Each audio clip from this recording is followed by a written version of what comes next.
चुनाव आ रहा है तो आपको 10,000 रुपए मिलेंगे। तो ऐलान हो गया है कि आपको 10,000 रुपए दिए जाएंगे। 20 सालों से यहां कौन सरकार में रहा? 20 सालों से किसने नीतियां बनाई? 20 सालों से ये 10,000 रुपए आपको क्यों नहीं दिए? अब चुनाव आ रहा है तो उन्हें कह दिया कि 10,000 रुपए आपको मिलेंगे, लेकिन ये नहीं कह रहे कि हर महीने मिलेंगे। ये नहीं कह रहे कि आपका मानदेय 10,000 रुपए हो जाएगा, कि उसको बढ़ाकर हम आपको 10,000 रुपए देंगे। ये सिर्फ ये कह रहे हैं कि अब बड़ी संख्या में हम महिलाओं को 10,000 रुपए दे देंगे। क्यों? ताकि आप अपना वोट उनको दें। सिर्फ एक ही मकसद है, एक ही नियत है। महिला पर क्या बीतती है? महिला जब एक जगह से दूसरी जगह जाती है तो असुरक्षित महसूस करती है अपने आप को। अपराध बढ़ गए महिलाओं पे, 10 गुना बढ़ गए होंगे। ये जो लड़कियां अभी स्टेज पे आई थी, क्या कह रही थी कि मैं जब कॉलेज जाती हूँ दीदी मुझे डर लगता है, मुझे डर लगता है। पढ़ाई के लिए जा रही है, घर से जा रही है, वापस आ रही है, उसको डर लगता है, क्योंकि इस सरकार ने उसको सुरक्षित करने का कोई काम नहीं किया। महिलाओं के बलात्कार हो रहे हैं, अपराध हो रहे हैं महिलाओं पे, ये लोग FIR दर्ज तक नहीं होने देते। जब आप FIR दर्ज करने जाते हैं मना किया जाता है। मैंने बार बार ये देखा है। मैं यूपी में काम करती थी, 5 साल काम किया। मेरे ख्याल से हर हफ्ते, हर 10 दिन ऐसा एक केस आता था जहां महिला पे अपराध हुआ है और उसके लिए कोई मदद नहीं है, कोई खड़ा नहीं हो रहा है उसको मदद करने के लिए, वो खुद खड़ी है। नौजवान महिलाएं थी, 20-25 साल की, अपने आप अपना केस लड़ती थी, FIR दर्ज करने के लिए लड़ती थी, उनको भी जला डाला, मार डाला। तो इस समाज को बदलेगा कौन? बदलेगा कौन? जब तक आप अपनी शक्ति को नहीं पहचानेंगे तब तक कुछ नहीं बदलेगा। और मैं तब से, जब से मैं यूपी में काम कर रही थी, जब से मैंने वहां कहा कि 40% महिलाएं कांग्रेस पार्टी से चुनाव लड़ेंगी, चाहे हारे चाहे कुछ ना हो, लेकिन लड़ेंगी जरूर। इसीलिए ये नारा हमने जारी किया था, लड़ती हूँ लड़ सकती हूँ।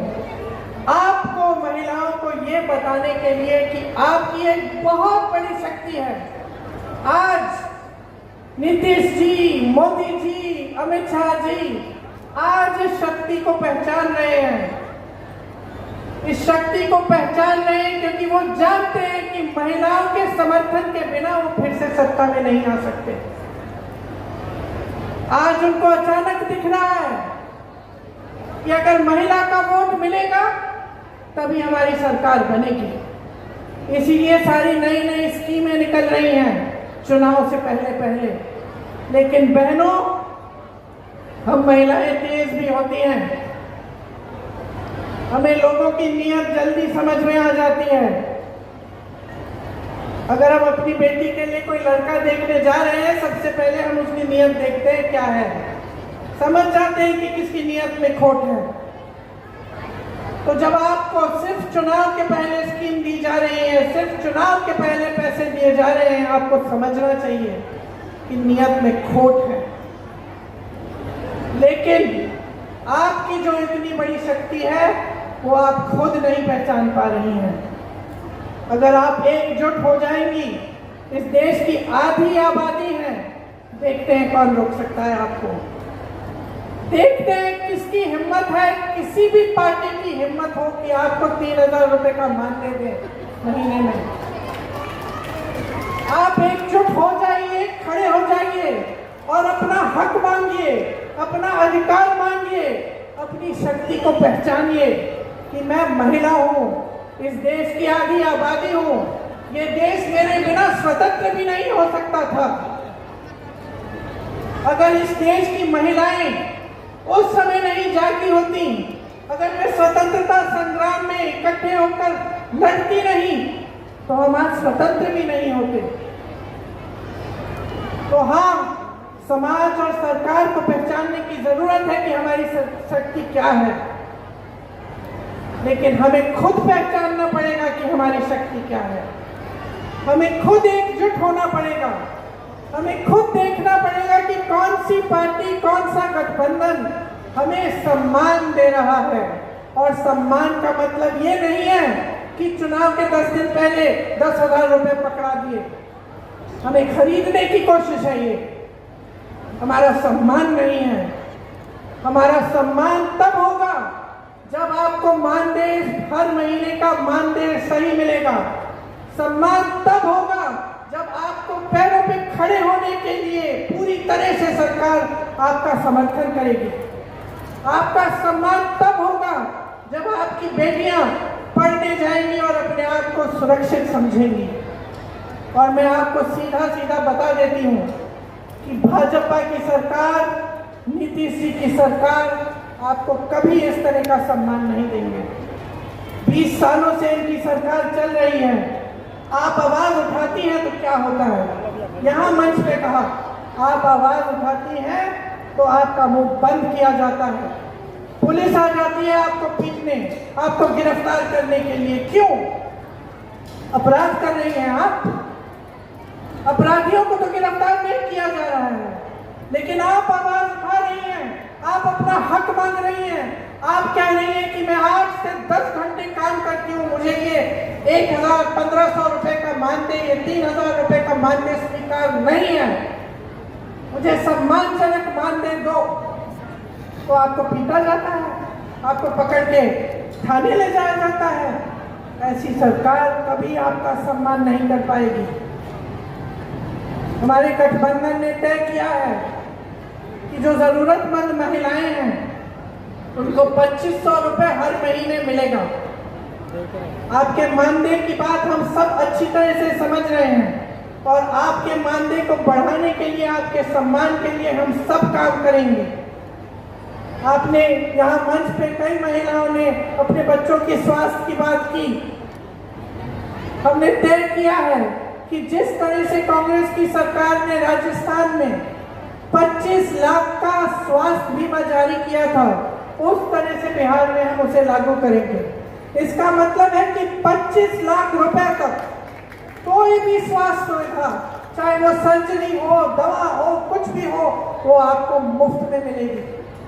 ये आपके समर्थन के लिए है, ये इसलिए है ताकि आपको अपने बच्चों के लिए, अपने स्वास्थ्य के लिए, अपने परिजनों के स्वास्थ्य के लिए संघर्ष नहीं करना पड़े। हमने ये तय किया है कि हम भूमिहीन परिवारों को 3 से 5 डिसमिल जमीन दिलवाएंगे। और सुन लीजिए, इस जमीन का मालिकाना हक महिलाओं को दिया जाएगा ताकि जमीन आपके नाम हो, जमीन आपकी हो। ये आपकी शक्ति है जिसे हम पहचान रहे हैं, ये आपका सम्मान है जिसे हम समझ रहे हैं। तो मैं वैसे आपकी बातों को सुनने आई थी, भाषण देने नहीं आई थी। मैं चाह रही थी कि एक संवाद हो, कि मैं भी समझूं, क्योंकि मैं उत्तर प्रदेश की महिलाओं की समस्याओं को जानती हूँ, केरल की महिलाओं की समस्याओं को जानती हूँ, अन्य जगहों में जहाँ जाती हूँ मैं समझती हूँ।